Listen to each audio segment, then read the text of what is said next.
And the first round of the NBA playoffs are officially in the books. The NBA is down to 8 remaining teams as they continue to compete for the NBA championship. Myself, Sean Barnard, and Sam Oshtry continue to break things down for you guys right here on Fox Sports The Gambler, and we got a lot to dive into today. The Warriors survived Game 7 against the Houston Rockets. The Indiana Pacers with a statement victory over the Cleveland Cavaliers in Game 1. And maybe the Buddy Hield game to break down. So, Sam Oshtry, how we doing, my friend? How are you on this fine Monday morning?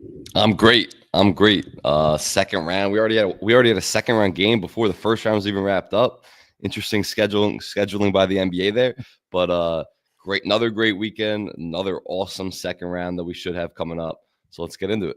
Absolutely. And I want to start right with last night. So obviously the second Game 7, one that lived up to the hype a little bit more than the night before, as the Denver Nuggets absolutely demolished the Los Angeles Clippers, which I do want to touch on as well. But let's stick with the Rockets and Warriors. So kind of a series that did not play out the way that I expected. I will say this Rockets team, clearly young, hungry, more talented overall team, a team that knew its identity in a way that I don't think is quite fair to say about this Golden State Warriors team. But then you saw the experience come through. Steph Curry, averaging the most points per game in Game 7 history, the only player to average 20 points per game and have win on the road in 7 Game 7s there. So a lot of impressive stuff with him to go with. What was your number one takeaway from last night when watching that game?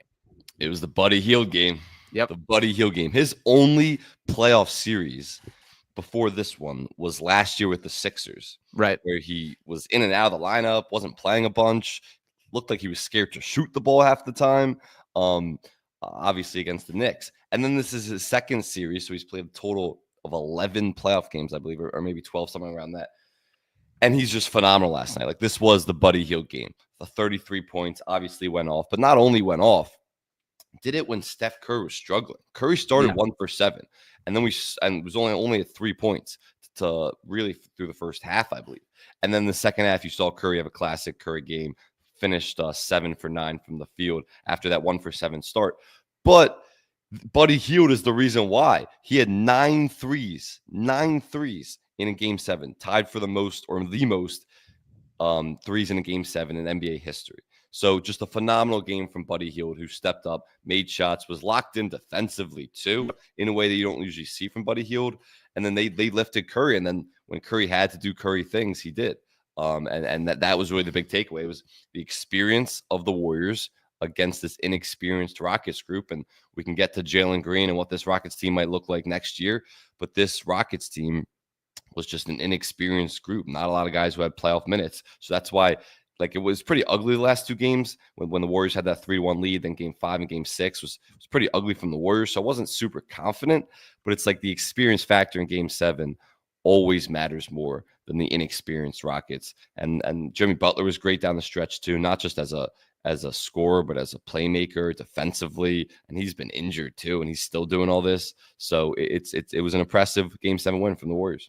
Yeah, no, 100% there. And shout out to Buddy Hield, man. I'm happy for the dude. He went a long time in the NBA without having any crack at the playoffs whatsoever. So I think it has been cool to see him step up. The only player in NBA history to score 30 points in a Game 7 without any free throw attempts there. So when you want to talk about some ethical hoops, shout out to our boy Buddy Hield there. I am happy for him to have that moment there. Now, I do want to stick on Steph Curry for a second here. It is interesting that I saw a start of the Twitter world beginning to critique him after that first half there. And I kind of didn't have that feeling watching this game, that I know he was held to 0 points. He was scoreless at halftime, which is not something we ever expect from Steph Curry there. But I sort of had the feeling that he was just reading that game correctly, making the right decisions. He was leading the game in rebounds for a stretch. I believe he had 4 assists at halftime, getting other guys involved, and ultimately exploded down the stretch and had that Steph Curry second half that we did expect there. So for Steph Curry specifically, are you still confident this is the guy that can be a number one leader on a championship contender, continue to be the face of this Warriors team? Is there anything that was concerning from you that you saw from him last night?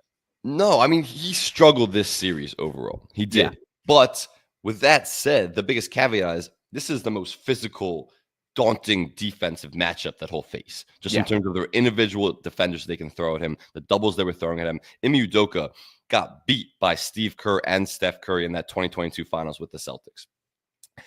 After that series, Curry killed him. Obviously, Curry's finals MVP. He was awesome. He wanted to make it a point that Curry is not beating us. this series. And Curry had some great moments and great games, but overall, I didn't think he was incredibly efficient. And I don't think Curry had a great series. But everyone always talks about like Curry's gravity, and like it's becoming a cliche in the NBA, Curry's gravity. We get what he is as a shooter that takes so much attention. The defense has to have so much attention on him that it creates looks for other guys. You really saw that in this series. Like they were doubling him off the ball at certain moments in the game yesterday and throughout the series. Like every time he touches the ball, they're throwing another defender his way.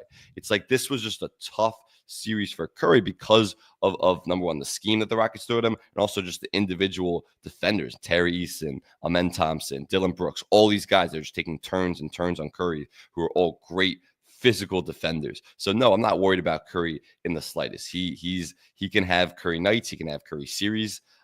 This team, if it's built around him properly, which with Draymond and Jimmy Butler, I'm not necessarily sure it 100% is, because Gary Payton didn't play last night, but he's hit or miss. Moses Moody's hit or miss. Kuminga's awful. I don't even know why he played last night for a stretch, but they had to try him. They had to try him. I guess, but Kerr wasn't trying them earlier this series before Jimmy Butler had that injury.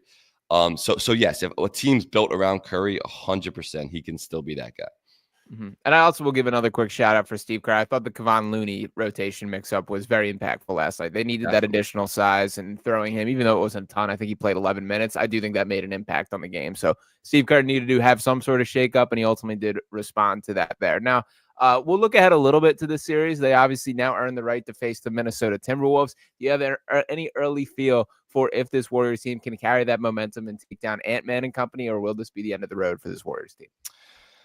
I was surprised the line is minus 155 Timberwolves plus 125 Warriors. I thought the Warriors would be way bigger underdogs. Because it's the similar thing to the Lakers, where this is just a massive size advantage for the Wolves. They're just so big. And the Warriors have to play Draymond at the 5. So when we talk about Kevon Looney, I think he's going to have a bigger role too this series, because they're going to want to throw some size at the Wolves' way. But the Wolves can also, and look, Rui Hachimura at the 5 or LeBron at the 5, which is what the Lakers did against the Wolves, is different than Draymond at the 5. Like Draymond plays way bigger than he is. Like he is a legitimate small ball 5 just because of his physicality, his rebounding. He can guard 1 through 5. He's an underrated rim protector for his size. I mean, he's awesome defensively and as a rebounder. But still, like the size advantage is still there for the Wolves. And then the other thing is, when the Wolves do go small, which is usually what they finish with. I mean, Rudy only played around 25 minutes a game last series. And so they usually finish with their small ball lineup with Naz Reid at the 5, Julius Randle, Jaden McDaniels, Dante DiVincenzo, and of course, Ant. That lineup is one of the more effective small ball lineups. So they can match the Warriors. If that's not working and Rudy's struggling offensively, or they just have to bench Rudy for whatever reason, that small ball lineup will be effective against the Warriors, and they can match their small ball lineup with when they put Naz Reid at the 5. So I think this is just a great matchup for the Wolves, and I trust the Wolves. Like what we saw from Jay McDaniels and Julius Randle last series was really impressive, especially when they were throwing doubles at Ant, and Ant did a great job of picking apart the defense. And then you have 4-on-3 situations, and Julius Randle and Jaden McDaniels were awesome at scoring in those, passing out of those. So I was really impressed from this Wolves team last series, and I just think their help between Julius Randle, Jaden McDaniels, Dante DiVincenzo shot the ball poorly, but I don't think that'll continue in this next round. So I just think the help that the Wolves have compared to what the Warriors have is just too much. And then also, you can pretty much bank on the Wolves getting game 1. I mean, we saw this stat this morning, but teams who don't have rest or play to get 7-game series, only have 1 day of rest in between, versus a team that had a long layoff, they never win game 1. So if you're already banking in a 1-0 series lead for the Wolves, it's going to be hard for the Warriors to come back. Yeah, I do lean towards Minnesota in this series for sure. That I do think the other guys, I just have so much more doubt in like the complete rotation. I believe in this Minnesota Timberwolves team more, even after last night. The Brandon Pachevskis, the Moses Moody's, the Kumingas. These are all guys that I think are a little bit flawed as basketball players there. And I think that was sort of the story of this series, that we saw the flaws in both this Rockets and Warriors team. I have not felt that way about Minnesota. If anything, I've been more impressed with how complete and how many different ways that they can win basketball games there. But to stick on this Houston Rockets team, This obviously was, for most of their core, their first postseason opportunity. And I don't think they have anything to hang their hats or hang their head on whatsoever. They should be proud of this season, that this was a wild success. They battled in this postseason. They ran into as experienced a playoff team as you will ever get, and ultimately did not have enough to get over the edge. But they do have some pretty significant decisions to make from here. To take a look at the numbers from last night, Amin Thompson, I thought, was the story of this Rockets team. In 37 minutes, had 24 points, 9 rebounds, 3 assists. His athleticism just absolutely popping off the charts. A steal and a block here. Alperen Sengun, also a story of this series to mine. A guy that I think proved himself as being capable of being like a decision maker in a high level offense in a way that I wasn't 100% confident about in a playoff setting. Last night, he finished with 21 points, 14 rebounds, and 5 assists there. And the other guy that I think really became the story is Jalen Green. Now, I think a lot of us had a little bit of our skepticisms of Jalen Green. He is a player that I truly believe has the widest variance of when he's at his best and when he's at his worst of any player in the NBA. But last night, in 30 minutes of action, he was held to 8 points, 4 rebounds, 1 assist, just 3 of 8 from the field, and 0 of 2 from beyond the arc there. So your biggest takeaway when looking at this Rockets core, how do they go about this from here? Is this something where they run it back? Is this something where they have to take a swing? What is the next step for this Rockets organization? So it's interesting. They're lucky in a lot of ways, and Yeah. I wouldn't say it's luck because they planned this. They're in a good spot. Yeah. There's been a lot of teams in the past, like the Kings, you can say a couple years ago, the Grizzlies when they were coming onto the scene with John Morant, who had great regular seasons, got a high seed, lost in the first or second round of the playoffs, early playoff exit, and everyone was like, "All right, these guys are next up. Like where this core is going to build, they're going to develop together." And that obviously has not turned out. The Grizzlies might or should probably break up their core. We saw what they did this season. Of course, the Kings did break up their core. And that's been a disaster ever since they had that great regular season, coach fired, all that. The Rockets are in a unique position because there are a couple stars, superstars, and one in particular that are going to be available this summer. And that's, of course, Giannis Antetokounmpo. And you can even throw Kevin Durant in there too. But I think Giannis should be the priority, of course, long term. So the Rockets don't have to build and grow internally. Like their development and their next step is going to come from a superstar. You can even throw Zion in there or Trae Young in there. Like all these guys who are going to be available via trade, not free agency, via trade this offseason. So the Rockets are in a unique position because they should and they need to go chase Giannis Antetokounmpo. Their half-court offense was abysmal all series. I mean, we saw it from Jalen Green. We can get into the specifics of each and every person, but their half-court offense was just awful. Their best offensive play was missing a shot and having their double big lineup of Steven Adams and Alperen Sengun and those guys getting offensive board and creating second chance opportunities. Like that was Houston basketball, baby. Exactly. That was legitimately their best, their most efficient offensive play type was just putbacks. Because they just can't score in the half court. And of course, it starts with Jalen Green, who's just like the Jalen Green experiment. We know what this guy is at this point. Like we saw stretches at the end of last season when Alperen Sengun was out. We saw stretches this season of some efficiency. He's a wildly inefficient player. And he's so talented, but there's no relying on him moving forward. So now you put together a package to go get Giannis Antetokounmpo. Why they can put together the best package. I mean, we know the Spurs are going to be in the mix. We know the Thunder, if they have an early exit, could be in the mix with all their picks. Toronto. Who else am I missing? Orlando. Brooklyn. Orlando. Yeah, there's a ton of teams that could be in the mix. Here's why the Rockets have the best package. Number one, the Bucks don't own any of the rights to their own picks since 2031. So they can't actually tank. Like you can't tank if you don't have your own picks. So they don't own any of the rights to their own picks since 2031. So they're going to want picks back, but those picks aren't going to be in their control. So they can't lose purposely and get a high draft pick because they don't have any of their own picks. So of course they want picks back in the deal, but it'll be other teams' picks. So you can't really rely on that too much for a tank. What they really want is young players to develop. They don't want to go full on tank mode like the Wizards have the last few years. They want young players to develop. The Rockets can put together the best package of a mixture of picks that they have. They have a war chest of assets. That's picks, and that's a ton of players, young players that they can develop with. We can go down the line. I think Jalen Green, the Rockets should move on from him. Who knows if the Bucks even want him, but he should be in the deal. Reed Shepherd didn't even play this year. He was one of the best three-point shooters in college. Like I still have a lot of confidence in that guy. Yeah, I'm keeping that stock. What's that? I'm keeping my Reed Shepherd So am stock. I. So am I. Yeah. There's no reason to sell it. Like this team was just so deep, and he couldn't have a role in this team. And of course, it was a defensive minded team, and Reed Shepherd isn't the best defender in the world. You got a guy like Cam Whitmore didn't even play, Yeah. and then you want to talk about the actual impact players for these teams. Like give him a Jabari Smith, Amen Thompson. I think should be off limits. You talked about him. He is an athletic specimen. Yeah. I mean, he is unbelievable athletically. If he can develop a shot, which he doesn't have any of that right now, and a little more like pace and like some deceleration to his game, different speeds, change of direction stuff, he could be like a top 10 player in this league. He's that good as a defender, as just an athlete. So he should be off limits for me. If they want an Alperen Sengun, throw him in there. I would really give them anything they want other than Amen Thompson, and then build around Giannis, because obviously you won when you're building around Giannis. He needs a lot of shooters. He needs a point guard around him. So I would build around Giannis, but they have the picks and the young players to throw at the Bucks, where there's no other team that can put together a better offer. And I don't know why the Rockets would run this back with this unit when they have a chance to get one of the top 3 players in the league.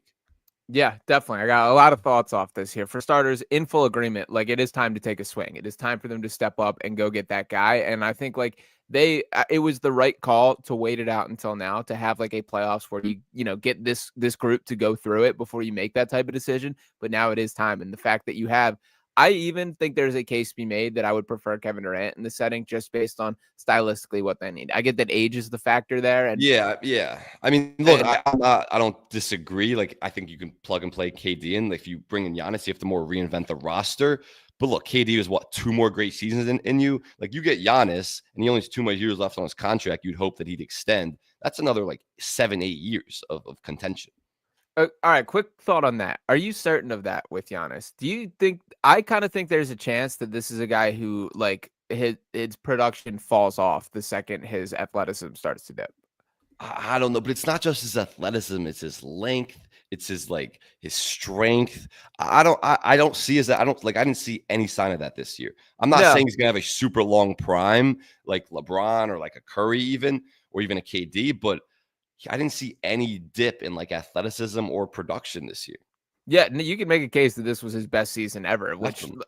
and like I don't think it happens next year. I don't think it happens the following year. But I guess my only point would be I'm not sure the gap in longevity between Kevin Durant and Giannis, as far as being like an elite 1A guy, is that different, is kind of how I feel there. It's certainly Giannis is slightly bigger. I think there's gonna be a pretty steep fall off for him. Okay, but you put Giannis on a team, that team is minimum winning 45 games. Sure. Minimum winning 45 games.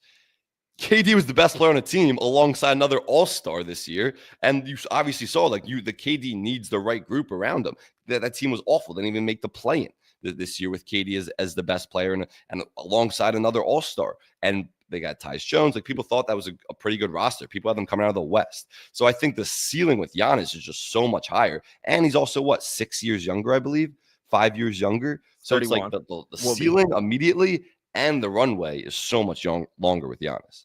I think the floor is certainly higher. I'm not sure if the ceiling is. Like, I think it's different skill sets for guys that can carry you to a playoffs versus get you over to the top. James Harden, a primetime example of this. You throw James Harden with 4 other guys around him, you're going to be a 45-50 win team and be in the playoffs. You're not going to win very many playoff games. Yeah, but Giannis has done it. Like, Giannis has won a championship. He deserves way more respect than a James Harden. Sure. Yeah, I guess my point here being, like, I'm not worried about this Rockets team not being in the mix for contention for the next, 8-10 years, however you want to put it, that they have enough talent here that they're going to win a lot of regular season games. How I think they should be looking at this is, what is that finishing piece that when we get to these, needing half court offense and this last kind of push here, that that's what they should be targeting. And I do think Durant is a cleaner fit for that than Giannis.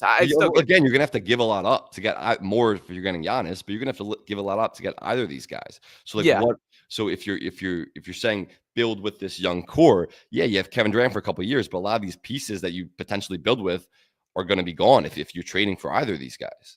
And the other part to factor in that I think is going to be a pretty key storyline is Houston possesses a lot of Phoenix's draft capital. So when you're starting to talk about trade value, that is something that I think is going to be particularly appealing to Phoenix directly there. But to keep it on this Rockets team, Amin Thompson in full agreement with you. Not only do I think this guy's like a foundational piece, I'm certain that he's going to be the best defender in the NBA in not that long term of a future here. His movement is special, man. He looks other NBA athletes look average athletically. He certainly isn't like the He's 1 ridiculous. percentile. Yeah, an absolute freak there. So I'm in on the Amin Thompson experience. Love him completely there. Alperen Sengun is a guy that falls into the category of players that I'm always skeptical of, that I kind of was a Jokic hater longer than I should have been because of I'm skeptical of that style of play of guys that are, limited as a rim protector or on the defensive end, that you need to play through them as kind of a hub of an offense. Sort of Domantas Sabonis is an example of this gone wrong, I would say. It's a guy that like you can see the talent, you can see the numbers, but I just don't see the impact there. I'm not saying that about Alperen Sengun. He won me over a little bit in this series as a guy that has a little bit of that. The impact matches the numbers, a guy that like you can go to war with. So I kind of like Sengun as a guy to keep. I'm with you on Jalen Green being likely the odd man out. But with that said here, the dude's still 23. And last season, the way that he ended last season still sticks in my brain of I saw something click with the decision making. Was not the case this year and certainly not this series. In fact, I would be pretty critical of him these past couple games of missing decisions. He had Sengun and size advantages in the post that he just did not hit in several pick and roll situations. I'm not sure you can trust him as like a decision maker in the offense. And again, the variance is unreal between when he's at his best and when he's at his worst here. I agree it's time for Houston to move on. But I'll say this, if I'm a team like the Brooklyn Nets or like the Sacramento Kings or a team kind of needing to take a swing on a guy, I think Jalen Green is still worth a shot on at this stage in his career. Yeah, I mean, I am giving up on him. But if I'm another team like the Nets or someone like that, and you missed out on a Cooper Flag or Dylan Harper in this draft, yeah, I think I would leave that open for sure. Like if you're the Bucks and you're putting it together, who do you want back for Giannis?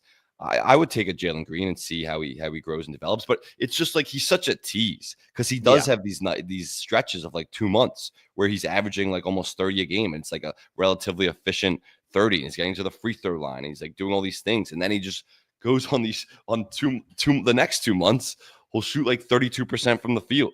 Yeah. And he just like his decision making's off. And it's like when he's not scoring, he's not hitting shots, it feels like his entire game is off. Like his turnovers go up, his decision making goes up, his decision making gets worse. Like it's just I can't trust this guy for if I'm going to build my franchise around him. If I'm starting a rebuild essentially, and I'm going to be a middling team. I don't want to be an awful team, but I'm more doing like a retooling, like you imagine what the Bucks are going to do. Like if you're taking back a Reed Shepherd, a Cam Whitmore, Jabari Smith, and a Jalen Green. Like, fine, yeah, I'm fine with taking Jalen Green back, but there's no way I'm going to like trust this guy. Like, this guy can be a top 2 or 3 player on any contending team. Yeah, I mean, it's certainly fair to have doubts here, but I guess the other thing that I'll give him credit for is I think a lot of times in the context of these situations where he's very clearly struggling offensively and the defense is getting to him, I never saw this dude like roll over. Like he competed, he rebounded well, like he still hung in there and competed for this Rockets team, which I do give him credit for. And I don't think everyone would have won this case. So a lot of decisions for the Rockets this offseason. We'll see how that all goes down. I do want to acknowledge the first game last night too. The Indiana Pacers kind of shocking the Cleveland Cavaliers. This was a fun basketball game. It felt like a heavyweight boxing match where both these teams throwing their best offensive punch and the other having to counter there. Very impressive. I think the Indiana Pacers need to be taken seriously. I don't think last night was a fluke win whatsoever. What were your thoughts on that game one performance? Yeah, I mean, Pacers are good. Like, obviously, you know how I feel about the Pacers, but this is a really good team, and they're so deep. I mean, they legitimately play 10, 11 dudes. Like, even Thomas Bryant got a shift last night. Yeah, like Ben Shepherd is getting shift. Like, they're literally 10, 11 deep, which is you never see that in the playoff rotation. And the thing about it is they have so many different guys who come in, and it's like the replacement level guys, like they don't really miss a step when some of these guys come in. Their offense is really beautiful to watch. Like, don't get me wrong, the way they lead the NBA in passing in the playoffs and the regular season because they pass the ball so much. They get so many different guys involved. Tyrese Halliburton, who I'm not the biggest fan of, like I have to acknowledge, like he is a tremendous, not just a passer, but like the way he makes reads is so high level. Like it's really like Luka-esque, and he's not the scorer that Luka is, so he doesn't get the credit necessarily. But it's Luka-esque in terms of the reads that he makes, where he's constantly getting guys easy shots and just creating looks for other people. So I've been super, super impressed with Tyrese Haliburton this entire postseason. I'm not the biggest Tyrese guy, so that's pretty hard for me to say. But this Pacers team is good. I will say, will they ever beat a team that is healthy? Ever? Like this Darius Garland injury for the Cavs is a big deal. And the Pacers, we talk about their offense all the time. Since the All-Star break, they've been the 8th best defense in the entire league. So this defense, which was a horrible defense last year, and for the first half of this season was a bottom 10 defense, this defense has been awesome.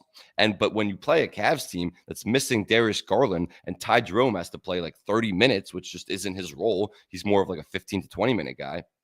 Max Strus has to take on a bigger role. Like this team needs Darius Garland and Donovan Mitchell backcourt. Like those guys started complementing each other really well this year. And when you don't have Darius Garland in there, that's another creator that's gone. Really, like your secondary creator that's gone. And it's easier for the Pacers to guard. So he's like, whether he can come back and whether he's really effective or as close to 100% as you like to see him, that's going to be the big storyline moving forward. Because without Darius Garland, Pacers could easily and might easily win this series. But just, again, this would be the 4th straight series where you could say a top 3 player on the other team would have been out for crucial stretches. So I'll start off. I am a Ty Jerome guy, but agree that was a lot of Ty Jerome last night. Too much. 20 shot attempts by Ty Jerome is not really what you want in a playoff setting there. I don't think it's quite fair to view Darius Garland missed as the same light as some of these past, when the Bucks are banged up, when Jalen Brunson's not there for the Knicks. Garland's a good player. Do you take anything to Kyle Anderson last year saying how that the Cavaliers were a more difficult team once that Garland stepped to the bench? Because I think that started with the Tyler Hero thing, where Darius Garland said they were targeting Tyler Hero, and then Tyler Hero was like, our game plan is also we're targeting Darius Garland. I also think part of that is the injury. Like the injury he was dealing with last year was like, yeah, the guy is dealing with a toe injury. You should be targeting a guy who's not 100%. So I don't really take that much into it. Offensively, though, is where the Cavs really need him. And yeah, he's not obviously a Donovan Mitchell, like someone like that to be out. But a big part of why the Pacers beat the Knicks last year in the second round was OG went out after the Knicks were up 2-0 in that series. And then OG didn't play again until game 7. And he could barely move in that game 7. Yeah, we'll see that again in about that's not a Jalen Brunson type injury, but that's still like that's a crucial player of your team getting hurt. And now the Pacers got lucky again against the Bucks with Dame missing most of that series, and now they get lucky again if Darius Garland's out most of this series. Yeah, I'm becoming a Pacers convert here. I believe this team's legitimate. I think Tyrese Haliburton, for all the skepticism, 22-13 is still 22-13, man. And I really do think that there's something to like the way that he can command an offense is a little bit more special than I think he gets credit for. So I'm buying the stock here. I think if we want to do this best player in the series thing, it is Haliburton. And like Donovan Mitchell, for a guy that I believe in as a playoff riser, you would take Mitchell over Haliburton right now? Yeah, definitely. Mitchell's going to be all NBA first team. Sure. Yes. But I mean, that's team success is very tied to that, right? And the Cavaliers deserve that based on Mitchell being a guy spearheading them that bad. Yeah. But when we're talking a 7-game series, are you telling me Tyrese Haliburton wasn't head and shoulders better than Donovan Mitchell, at least in game 1? I thought Donovan Mitchell was pretty good yesterday. Yeah, he had a good run in the second half. Where especially in the second half. Like I don't think he didn't play. I don't think he played bad by any stretch. I do agree. Tyrese Haliburton was just phenomenal. I mean, how he sets guys up, just the pace he plays with, and how quick the Pacers move the ball, and they create so many advantages, and then they get guys in rotation, and then it's just over. Like it's just this team is so hard to guard because they have so many different guys who can shoot, who can attack off the dribble, and that's all starts with Tyrese Haliburton really just getting downhill, and forcing help, and then putting the defense in rotation. So yeah, I was really impressed with Tyrese Haliburton. I don't think he's the best player in this series, but I do have to give him more credit than I have because he's been awesome. I'm officially putting my prediction on the table here for Pacers in 7. You're still back in the Cavaliers quite comfortably. Yeah, so I said Cavs in 6 before the series. Look, the Darius Garland injury is everything to me. Like he has to come back, and then he has to be like close to 70% of what he is as a player, and then I'll still feel good about the Cavs. But I'll probably move it right now with the hindsight of one game to Cavs in 7. Like I don't think the Pacers are going to win this series still, but it wouldn't shock me, especially if this Darius Garland injury really has him out the whole series or has him limited the whole series. So look, I'm going to keep it with Cavs in 7. but it's not a super confident Cavs in 7. I also will say, I do think when we always talk about this, like the best player in the series, I think that matters way less than ever. Like I think a few years ago, who the best player was in the series really determined who was going to win the series. I don't think that's the case anymore.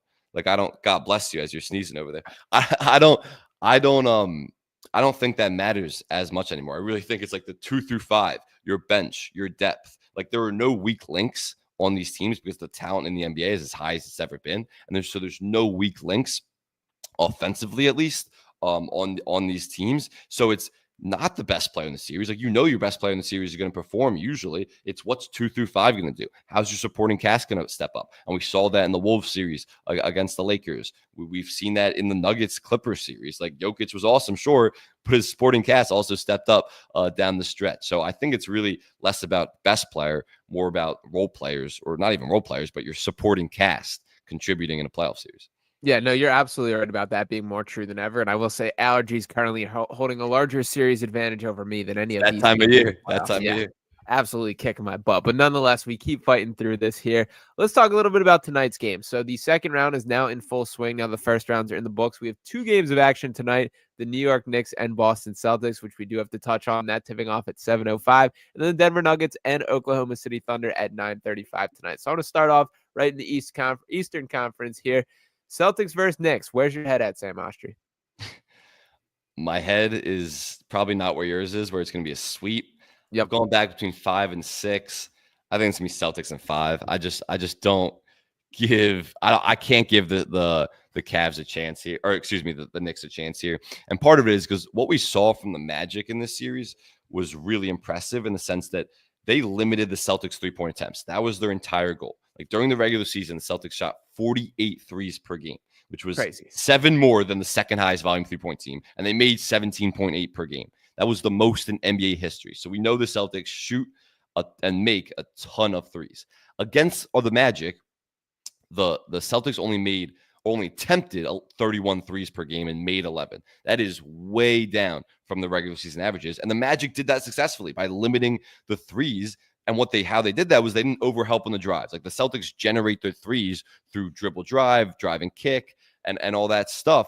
The Magic took the kick part of that out of the equation. They were playing on ball. They were playing one-on-one defense straight up really against the Celtics with not overhelping. And you can do that because they have such great physical, athletic wing defenders. Like that's how they did that. And they had a lot of success stopping the Celtics offense. The problem for the Magic was they just can't score and they can't shoot. And their offensive woes caught up to them. But defensively, they were awesome. So that's the blueprint for beating the Celtics. The problem is the Knicks don't have that personnel. They made this Mikal Bridges trade for this series. Mikal Bridges and OG Anunoby, they wanted as their 2 wing stoppers to shut down Jason Tatum and Jaylen Brown. The rest of the defensive personnel just doesn't match up with that, where it's just not going to work because what the Celtics are going to do, and every team does this in the playoffs, where they're just targeting the weak defender and the weakest link defensively every single time, just putting him in action, getting him to guard every single time. That's what every team does in the playoffs. Celtics do that better than anyone. Like they generate these switches and mismatches better than everyone. The Knicks have 2 really weak defenders. Like Jalen Brunson and Karl-Anthony Towns are going to get exposed in the series. And I was going back and watching some of those Knicks Celtics games from the regular season. They were just targeting Cat relentlessly. And he was mostly in drop coverage for most of those coverages, which I think they might have him come up to level the screen more in this series. Yeah. Because I just don't think that's reasonable against the Celtics playing that deep of a drop. But they were cooking Cat, like both at the rim, attacking him at the rim when he was in drop, just with poor screen navigation sometimes from Mikal Bridges. Let me read you Tatum's primary defender log. So OG Anunoby defended Tatum more than any other Knick, and he actually had success. He held him to 25% shooting from the field when he was his primary defender. Otherwise, Tatum scored more points on Towns, scored 43 points on Towns, 35 points on Bridges. Those are the 2 most of any primary defenders that guarded Jason Tatum throughout this entire regular season. So he torched those guys. And I think you're going to see more of that. I just don't think, and we could talk about the Knicks offense was just as big of a concern for me, but defensively is where my focus is right now. The Knicks just don't have the defense personnel when they have 2 really weak links out there in Tatum, in Brunson and Towns, where it's, OG Anunoby and Mikal Bridges might have a great defensive series. It's not enough when the Celtics have 5 guys who can put the ball on the floor, 5 guys who can shoot, space the floor as well as they do. I got the Celtics in 5. Yeah, no, you're right on all of this. And by the way, the Mikal Bridges conversation in comparison to him matching up with Tatum, it reminds me a little bit of the Anthony Edwards quote where they're like, yeah, they might have Kevin Durant, but we have Jalen McDaniels is sort of how that feels, or Jaden McDaniels is how that feels to me. Shout out to Jalen McDaniels, whatever he's doing out there, whatever G League team he's kicking on. But to keep it with this Knicks Celtics team, I don't think the Knicks should be hanging their hat when they are eliminated in the series here. Them getting to this point and losing to the Celtics team is them playing to their absolute ceiling. And that's sort of been my problem with this entire conversation regarding them. I don't see any pathway to them winning more. 2 games is the absolute ceiling. I think that would be very lucky to get to that point, to be honest. I do think this is probably a sweep in the Celtics. I could see it going 5. I find it really unlikely that it goes 6, and I don't think there's any chance of it going farther than that. The Celtics are the real deal, man. They're the defending champs for a reason, and they've been this impressive. I know Drew Holiday's banged up a little bit, although he's off the injury report now. That is certainly a big deal. I just don't see any way to answer.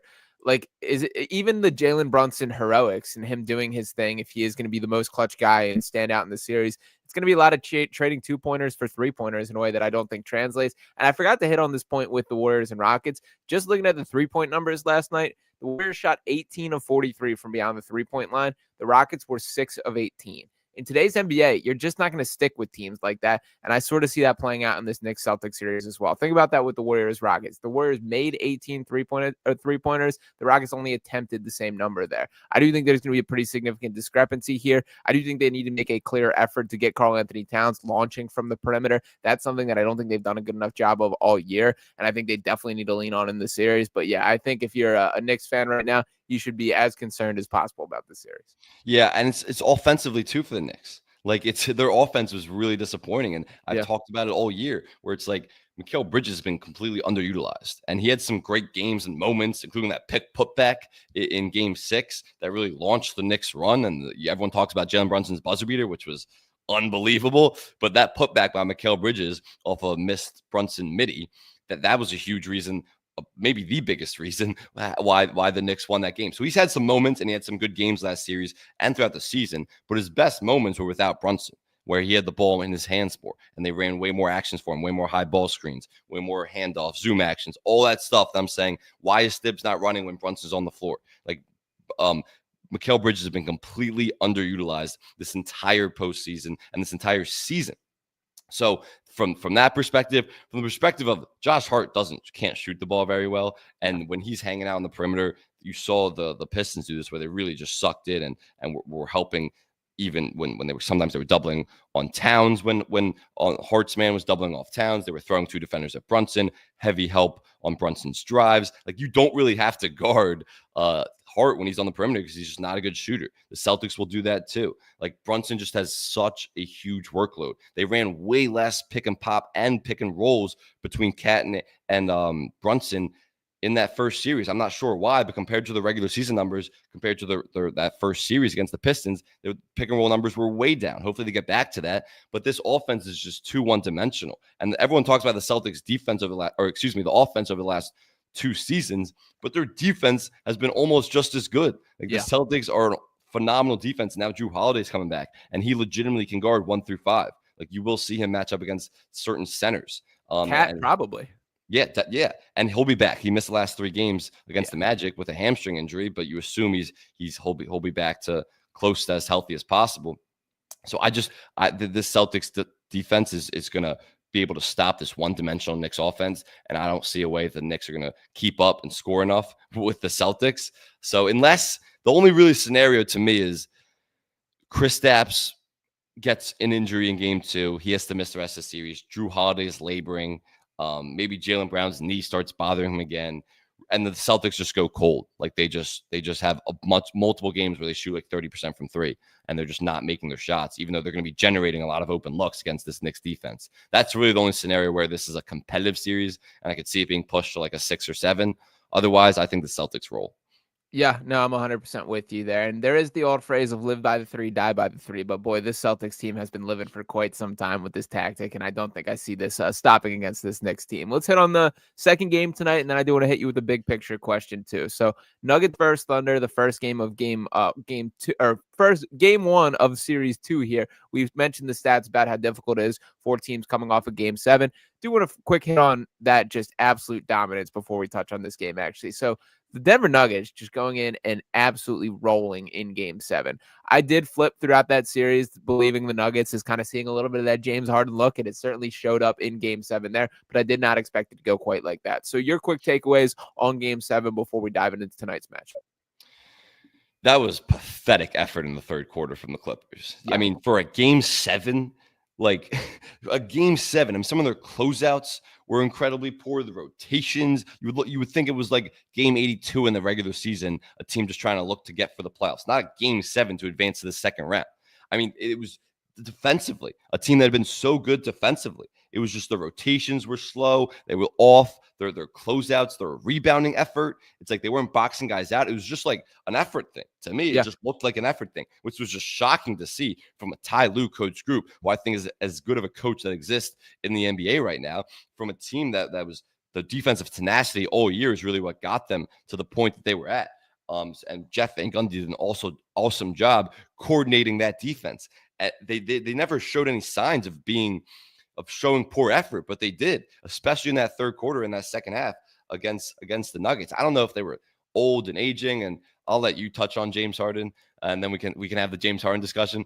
But but it was just the whole group was just old and aging. And my calculation for why I thought the Clippers were going to win this series originally is because, and I had Clippers in 7. I thought, yes, Jokic is the best player on the floor. He's the best player in the world. So he's certainly the best player in the series. I didn't think the gap between him and Kawhi Leonard was that big. And Kawhi had an exceptional game 2 and first few games of the series.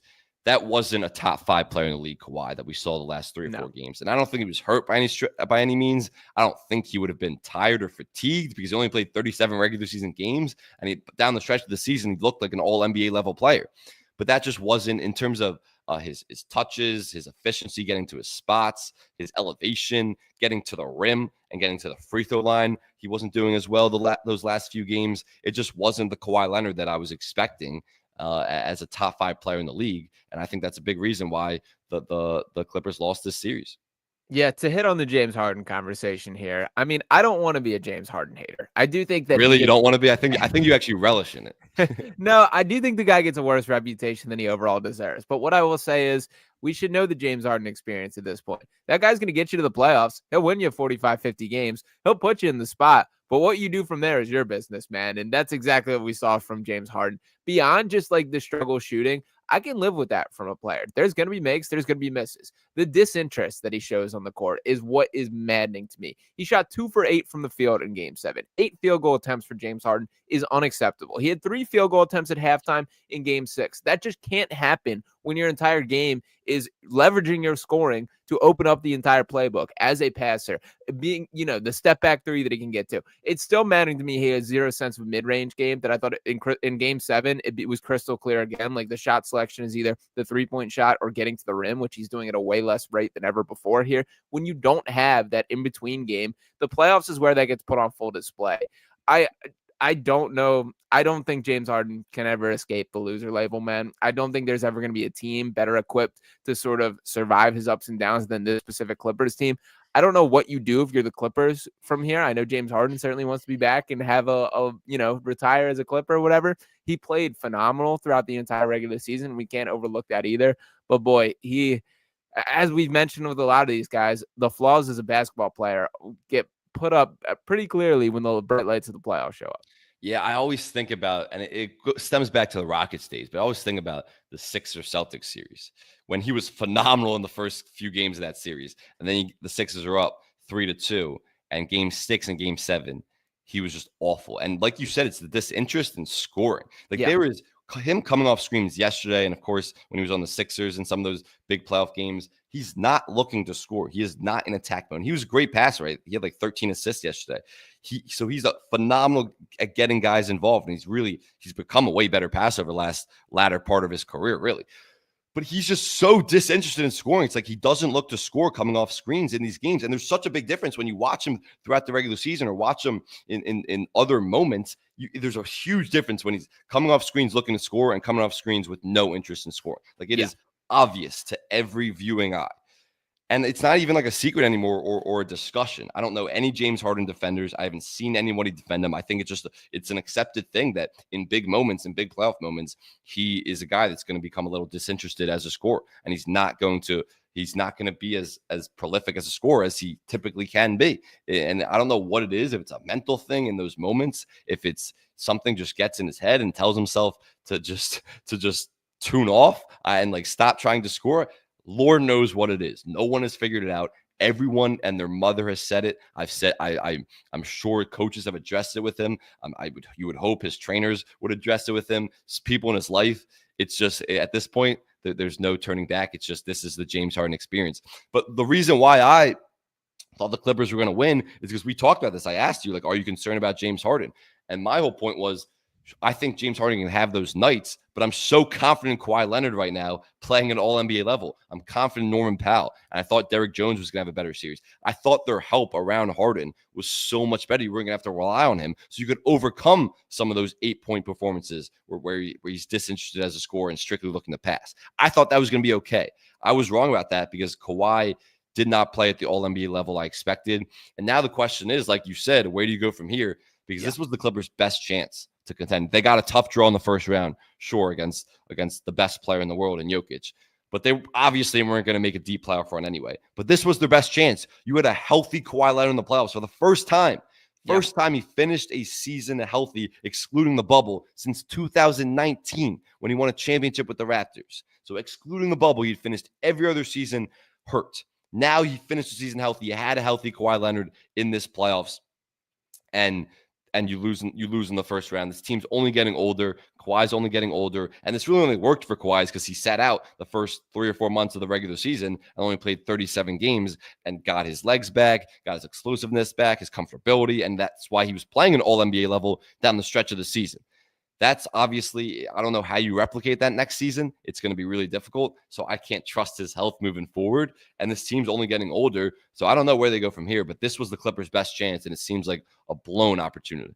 Yeah, 100% there. And the tough pill to swallow is all the good breaks that did go their way. Not just Kawhi Leonard being healthy, which that has kind of been the fallacy they've leaned on for years now of if Kawhi is healthy, we have a chance. And that to an extent is true, but we saw the results of this one, and it gets a little bit more difficult to put up with the, like complications of dealing with him if this is the result that you're going to get in a postseason setting. And beyond that, we saw James Harden perform at an all-NBA level this year. We saw Ivica Zubac have a career best season. Norman Powell have a breakout year. A lot went right for this Clippers team, and it still didn't translate in the postseason. So pretty tough there. But let's hit on tonight's game before we get out of here. Denver Nuggets versus Oklahoma City Thunder. The Thunder 9.5-point favorites on DraftKings Sportsbook, minus 440 on the money line here. We talked about the stats for Game 7. I feel that Oklahoma City rolls in this Game 1 before the series starts to even up. I like the minus 9.5 there. What's your feeling on tonight's game? Yeah, so the stat is that teams with 1 day of rest, which is what the Nuggets have coming off that Game 7, versus teams with 8+ days of rest are 0-6 in Game 1 of the series, and the average margin of defeat is 20.3. So those teams never win, and then not only do they win, they get killed. And that's expected. That makes sense. Of course, you're exhausted coming off a hard-fought game, 7-game series versus a team who's well-rested. The Thunder have not played any basketball over the last, month. It's really been ridiculous. They had 4 games against the Grizzlies. 1 was competitive. They had to come back from. Maybe 2 were competitive, you could say, but then they were resting their guys at the end of the regular season. So this team just hasn't played a lot of basketball. You would hope that and I think they are simulating intense practices and real game-like action, tough scrimmages where it's like they're not going to be rusty. So I think the Thunder roll in this series, and I also just think it's not only that teams coming off Game 7 struggle in Game 1, they also struggle the next series because it's just so tough to come off a 7-game hard-fought series back and forth like that, so much traveling, then have to play a road series, which the Nuggets have to do in Oklahoma City. And I think the Thunder are the better team. I think they have a good plan with Isaiah Hartenstein and Chet Holmgren, and I think you could see to guard Jokic, and I think you could see Chet guarding Jokic a little bit, and Isaiah acting a little bit of a floater, kind of what the Wolves did against Jokic last year and had success with when they beat the Nuggets in that second round. So I like the Thunder in this series. I would say probably Thunder in 6 because again, it depends on Jokic's supporting cast. Like, what are you going to get from Michael Porter Jr.? We saw it last series. He had some 7-point nights and you had some 25+ point nights. Jamal Murray had an couple awesome games, but he also had some duds last series. So it's really, what are you going to get on any given night? I just think the Thunder are the better team. They're so much deeper. They have so many different guys that throw at you, and they dominate the possession battle, both in terms of forced turnovers and never turning the ball over. I think the Nuggets have their hands full. So I'll say Thunder in 6, but I wouldn't be surprised if it's wrapped up in 5. Yeah, I like Thunder in 6 as well. And I think this is kind of a good little half step to legitimacy for this Thunder team. This is definitely a tough challenge, far more than the Memphis Grizzlies are, but a team that you still should beat pretty comfortably here. So you got to go toe-to-toe with Jokic. He will win you at least one game, probably more than that over the course of the series. But I think this will be a nice sort of next step into the limelight of the postseason. But I do think that gets started tonight. I do think they roll with a -9.5, and excited to keep plugging through this NBA playoff season. But you said you had a big picture question. Big picture. I was going to ask I think we kind of answered it with the Clippers, but I was going to ask which of these teams that were eliminated first round is the biggest disappointment. Do you have a different answer than the Clippers? No, yeah, I guess I'd say Clippers too. I mean, there's no shame in losing to Jokic, but they feel like they had this series and just the poor effort that you saw in Game 7, which I was not expecting. And they had such a great finish to the regular season, and they just got a tough first round draw. So and they also, their future is pretty bleak, honestly. So I would say Clippers too. Yeah, you could make a case for the Lakers, but I think we lost the plot a little bit with them not having an opportunity to upgrade that roster around Doncic and LeBron there. You can make a little bit of a case for the Bucks, but I think you have to put in the context of Dame's injury and everything else there. So I do think Clippers is the answer there, but ultimately still a lot more playoffs to go down. So any final thoughts before we sign off here, Sam, today? No, I don't think so. Hopefully the second round is as good as the first round was, because that first round was incredible. And we should have awesome second round series. Absolutely. It has lived up to the hype so far. So appreciate you guys tuning in for us here on Fox Sports The Gambler. Make sure you keep it locked. We got more content coming on the other side, and me and Sam will continue breaking things down over the course of the playoffs. Appreciate you tuning in, and talk to you next time. Peace.